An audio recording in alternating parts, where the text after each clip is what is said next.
मैं वीएन मिश्रा एक बार फिर हाजिर हैं विद्या क्वेश्चन बैंक से। मैथ की तैयारी कैसे करें मैं उम्मीद करते हैं कि कल तक जो समझाया गया वो समझ में आया होगा। और आगे बढ़ते हैं। आज कल 7 क्वेश्चन तक बताए थे समानांतर श्रेणी बहुविकल्पीय प्रश्न में। 8 क्वेश्चन देखते हैं। क्वेश्चन कह रहा है कि समानांतर श्रेणी का सार्वमांतर 5 है। सार्वमांतर D बराबर 5, A18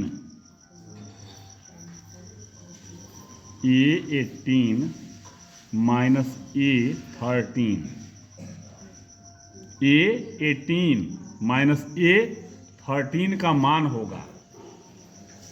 तो आज मैं बता रहा हूं पहले कि यदि प्रथम पद और सार्वमांतर ज्ञात हों तो पद कैसे निकालेंगे। मान लीजिए कि प्रथम पद A है और सार्वमांतर D है। तो प्रथम पद A तो है ये है, अगला पद A plus D, A plus 2D, A plus 3D, माने A और D ज्ञात हों तो कैसे निकालेंगे। प्रथम A, दूसरा A प्लस D, तीसरा पद A श्रेणी समानांतर श्रेणी, अगला पद ये हो गया, अगला पद A plus 3D, A plus 4D, पांचवा पद। तो A18 दिया है, A18 मतलब A प्लस 17D होगा। जैसे पांचवा पद A प्लस 4D, छठवां पद A प्लस 5D, वैसे करते करते 18वां पद A प्लस 17D। समझ में आ गई बात। अब A13 मतलब A प्लस 12D। बात समझ में आ गया। A plus 5D, A plus 6D, A plus 7D, तो A13, A प्लस 12D। अब ये डिफरेंस कह रहा है A18 minus A13, A plus 17D minus A plus 12D, A plus 17D minus A minus 12D। A से A cut गया, 17D minus 12D, 17 में से 12 जा 5D, 5D।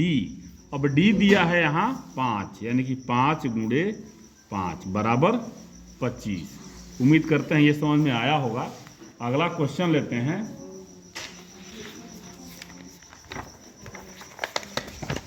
Question number 9।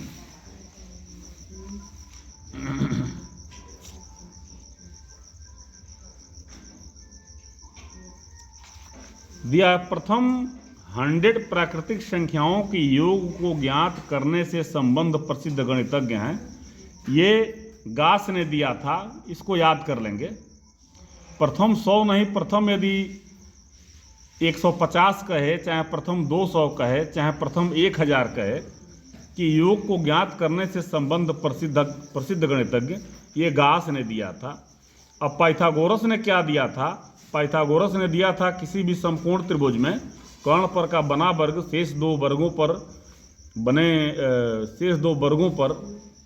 शेष दो भुजाओं पर बने वर्गों के योगफल के बराबर होता है। ये पाइथागोरस ने दिया था। न्यूटन ने बहुत सारे नियम दिए थे, साइंस में नियम दिए थे। न्यूटन के नियम में पहला नियम, यदि कोई वस्तु गति की अवस्था में है या विरामावस्था में है तो उसी अवस्था में रहेगी जब तक कि उस पर कोई बाह्य बल ना लगाया जाए। यूक्लिड ने मैथ में ज्यामिति से कुछ रूल दिए। तो यही बचते हैं गॉस। गॉस ने योग को किसी भी, जिसे 5 प्राकृतिक संख्याओं का योग निकालना हो, चाहे 10 प्राकृतिक संख्याओं का योग निकालना हो, 100 प्राकृतिक संख्याओं का योग निकालना हो, तो उन्होंने एक फार्मूला दिया। यहाँ मैं बता दे रहा हूँ, n प्लस 1/2। यदि मान लीजिए 5 पदों का निकालना है, 5 लिखिए और 5 प्लस 1 यानी कि 6/2, 2 तिहाई 6, 5 तिहाई 15। अब आप 1 से लेके 5 तक को जोड़िए, 15 ही आएगा। 1 और 2 1 3 और 3 6, 4 10 और 5 15।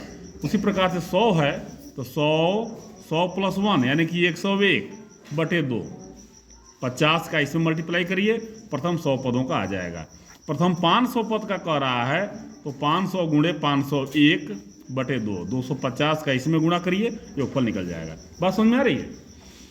अच्छा, 1 से 10 तक की धनात्मक सम संख्याओं का समानांतर माध्य होगा।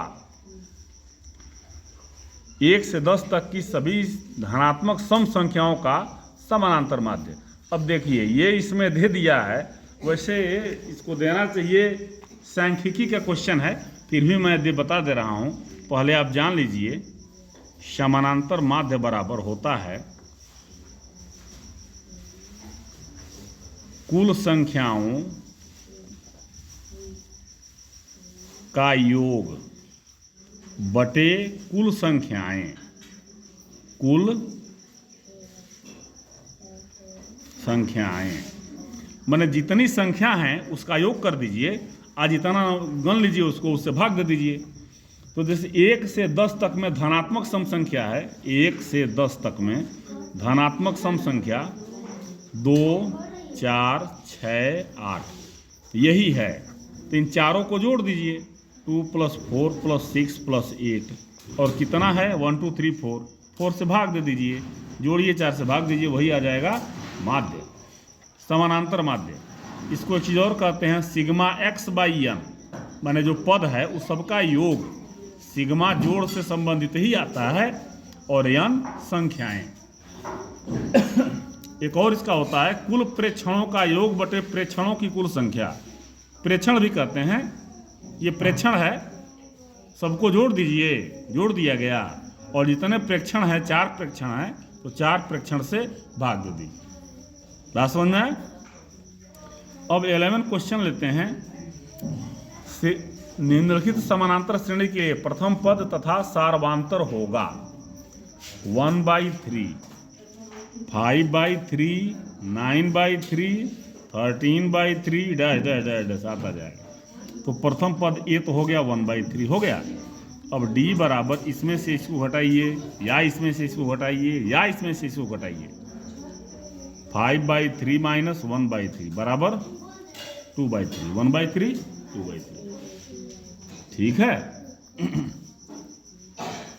एक मिनट देखिए, 1/3 5/3, तो 5 - 1 4 होगा, 5 - 1 4/3, तो ये हो जाएगा 1/3 और डी हो जाएगा 4/3।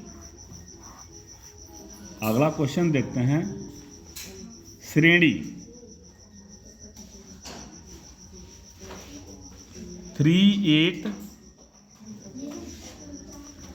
13 और 18 श्रेणी है, ये समानांतर श्रेणी है, एपी कहते हैं इसको। समानांतर श्रेणी का कौन सा पद 78 है? कौन सा पद 78 है? माना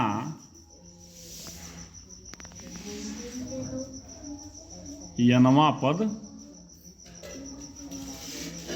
78 है, माना यनवा पद 78 है। तो यहां देखिए, ए बराबर क्या है 3, डी बराबर इसमें से इसको घटाइए या इसमें से इसको घटाइए, वैल्यू वही आ जाएगा। क्या आ जाएगा आपका 8 में से 3 जा 5। ठीक है। अब ध्यान दीजिए, यनवा पद 78 है तो a + n-1 इंटू डी बराबर 78, ए यानी कि 3 + n-1 इंटू डी क्या है 5 है बराबर 78। तो 3 अब गुणा करिए इसमें, 3 + 3n 5n - 5 बराबर 78, 5n 78, ये इधर जाएगा प्लस हो जाएगा और ये इधर जाएगा माइनस हो जाएगा, 3 है सॉरी। अब 78 5 जोड़ दीजिए, क्या हो जाएगा 83 - 3 = 80, n बराबर बराबर 16। 16वां पद यहाँ लिखेंगे कि 16वां पद 78 है। बात समझ में आया? आगे देखिए, अब आगे कल देखिएगा, अब अति लघुत्तरीय शुरू किया जाएगा कल, ठीक है। तो उम्मीद करते हैं कि जो बताया गया समझ में आया होगा, और आप थोड़ा सा ध्यान लगाएं, मन लगाएं, और हमें भी बताएं कि आपको समझ में पूरा आ रहा है कि नहीं आ रहा है, ताकि हम आपको दोबारा उसको बता सकें, रिवीजन करा सकें। तो कल फिर मिलेंगे, तब तक के लिए आज्ञा दें, धन्यवाद।